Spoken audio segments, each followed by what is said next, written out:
Assalamualaikum warahmatullahi wabarakatuh. Perkenalkan kami dari kelompok 6 ingin mempresentasikan tentang accounting and financial in the international business. Pertama-tama, izinkan saya untuk memperkenalkan anggota dari kelompok kami. Yang pertama itu ada saya sendiri, Muhammad Akmaluddin Yahya. Yang kedua ada Andika Rismalantara. Yang ketiga ada Safia Aziza. Yang keempat ada Fiona Barandongga, dan yang terakhir ada Widya Siska Wulandari.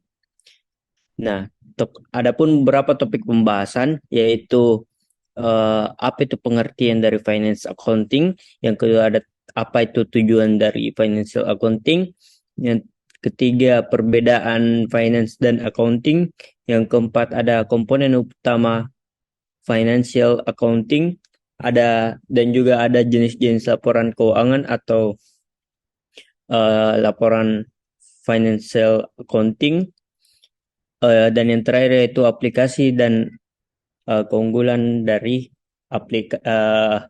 aplikasi financial accounting. Nah,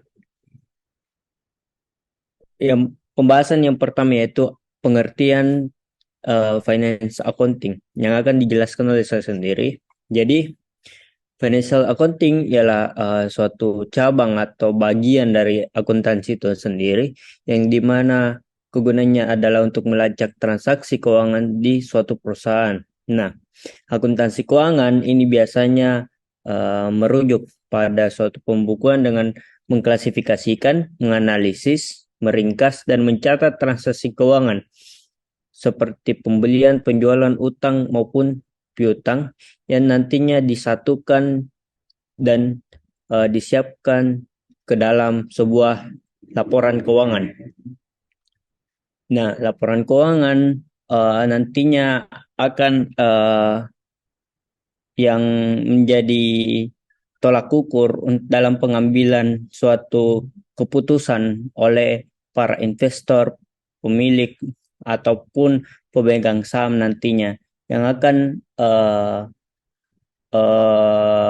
untuk menentukan nanti pengambilan keputusan di uh, tahun-tahun berikutnya atau periode berikutnya. Nah, selanjutnya adalah penjelasan tentang apa tujuan financial accounting yang akan dijelaskan oleh saudari Fiona. Kepadanya saya persilakan. Baik, di sini ada tujuan dari financial accounting. Tujuan utama dari financial accounting itu adalah menghasilkan laporan keuangan atau financial statement dari balance sheet, income statement, equity statement, dan cash flow statement. Kemudian siapa saja memiliki kepentingan mengenai financial statement tersebut? Pihak-pihak yang berkepentingan mengenai laporan-laporan keuangan perusahaan, yaitu ada 5. Yang pertama, kreditor. Bank berkepentingan membaca laporan keuangan perusahaan untuk melihat kemampuan perusahaan membayar cicilan hutang dan bunga. Yang kedua, investor. Investor berkepentingan membaca laporan keuangan untuk melihat peluang di video yang akan dibagikan kepada pemegang saham. Yang ketiga, supply chain manager. Supply chain manager membaca laporan keuangan supplier untuk melihat kemampuan supplier menyediakan barang dan jasa yang dibutuhkan perusahaan. Yang keempat, credit manager. Credit manager membaca laporan keuangan pelanggannya di dalam memberikan kredit tambahan kepada pelanggannya. Dan yang terakhir, HRD manager. Bagian sumber daya manusia membaca laporan keuangan sebagai dasar dalam negosiasi gaji dan bonus kepada karyawan. Dikembalikan kepada moderator.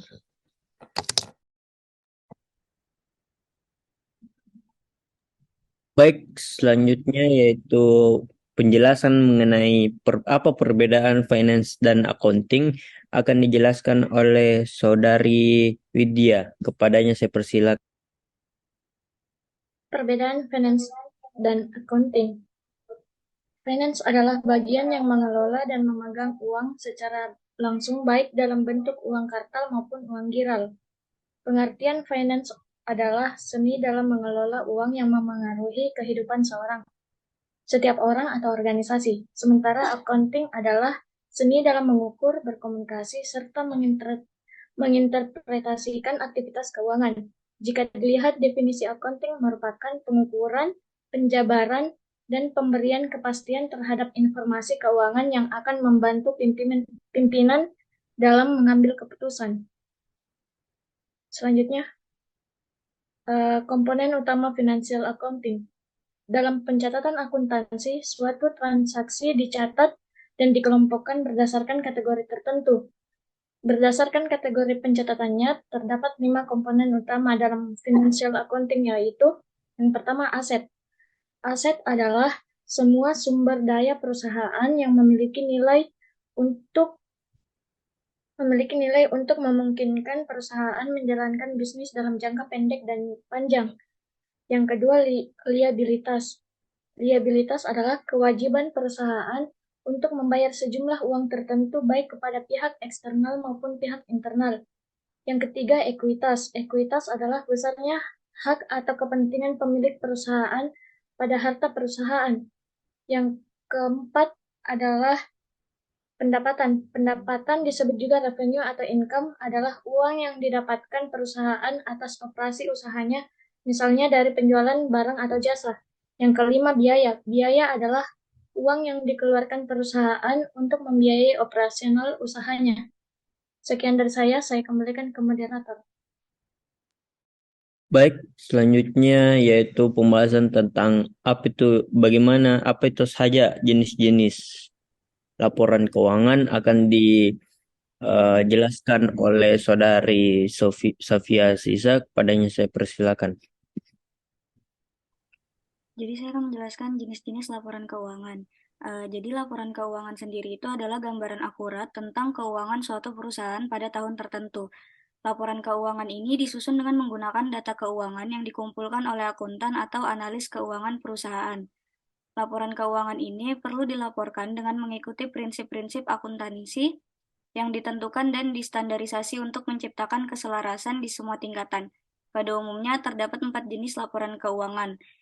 Yang pertama itu ada laporan laba rugi. Laporan laba rugi, jenis laporan keuangan ini dibuat oleh pelaku bisnis untuk dapat mengetahui pengeluaran dan pemasukan bisnis secara rinci. Terus yang kedua ada laporan arus kas. Laporan arus kas atau cash flow statement menunjukkan aliran kas perusahaan yang masuk dan keluar dalam periode tertentu. Dengan ini, kita dapat memperkirakan pendapatan dan pengeluaran bisnis di masa mendatang. Kita juga dapat menggunakan laporan ini sebagai pertanggungjawaban kepada para pemangku kepentingan perusahaan. Yang ketiga ada laporan perubahan modal. Laporan perubahan modal menyajikan informasi tentang jumlah yang Anda miliki dalam kurun waktu tertentu. Dengan ini Anda bisa mengetahui secara rinci tentang perubahan modal yang terjadi. Berapa banyak dan apa penyebab dari perubahan tersebut. Yang keempat itu adalah laporan neraca. Laporan neraca ini menunjukkan kondisi dan posisi keuangan bisnis secara keseluruhan selama periode tertentu. Laporan ini membantu kita untuk mengetahui jumlah aset, liabilitas, dan ekuitas perusahaan. Sekian dari saya kembalikan ke moderator. Baik, selanjutnya yaitu pembahasan mengenai aplikasi dan keunggulan aplikasi financial accounting akan dijelaskan oleh Saudara Andika Rismalantara. Kepadanya saya persilakan. Nah, mengenai aplikasi financial accounting, pertama mengenal aplikasi financial accounting. Membicarakan financial accounting tidak akan lengkap apabila tidak membahas tentang aplikasi atau perangkat lunak akuntansi. Di era teknologi ini, kebanyakan perusahaan sudah meninggalkan metode akuntansi manual yang memakan waktu dan rentan terhadap error. Peran aplikasi keuangan menjadi sangat krusial karena terbukti dapat meningkatkan efisiensi, meminimalkan human error, meningkatkan akurasi, dan bahkan mengurangi biaya. Selanjutnya, keunggulan aplikasi keuangan. Yang pertama, meningkatkan akurasi dan mempercepat pembuatan laporan. Laporan keuangan yang dibuat secara manual biasanya sangat rentan terhadap human error, sehingga data yang dihasilkan menjadi tidak akurat.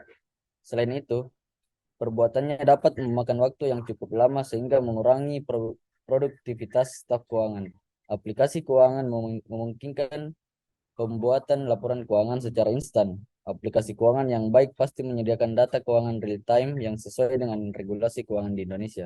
Yang kedua, memperkirakan arus kas bisnis secara akurat. Aplikasi keuangan yang baik dapat membantu perusahaan memprediksi pendapatan, keuntungan, biaya pengeluaran, hingga kerugian bisnis mereka di masa depan. Ini tentunya sangat membantu bisnis dalam mengatur dan mengalokasikan anggarannya. Estimasi arus kas juga dapat mempermudah perusahaan yang sedang mencari investor, sebab pemangku kepentingan eksternal perlu meninjau prospek perusahaan sebelum memutuskan untuk berinvestasi. Keunggulan yang ketiga, pengelola, pengelola- pengelolaan utang dan piutang yang lebih baik. Aplikasi keuangan memungkinkan Anda mencatat piutang dan utang secara akurat dan mudah. Dengan aplikasi keuangan, Anda akan memiliki catatan tentang semua tagihan dan faktur. Alat ini dapat membantu Anda meminimalkan piutang yang tak tertagih dan segala denda keterlambatan dari pelunasan utang Anda. Yang keempat, menghitung depresiasi aset tetap secara otomatis. Aplikasi keuangan yang baik memudahkan Anda menghitung depresiasi atau penyusutan aset tetap secara otomatis dan akurat. Depresiasi aset tetap dapat dihitung dengan berbagai metode sesuai kebijakan perusahaan Anda dan sesuai dengan pajak serta standar akuntansi yang berlaku.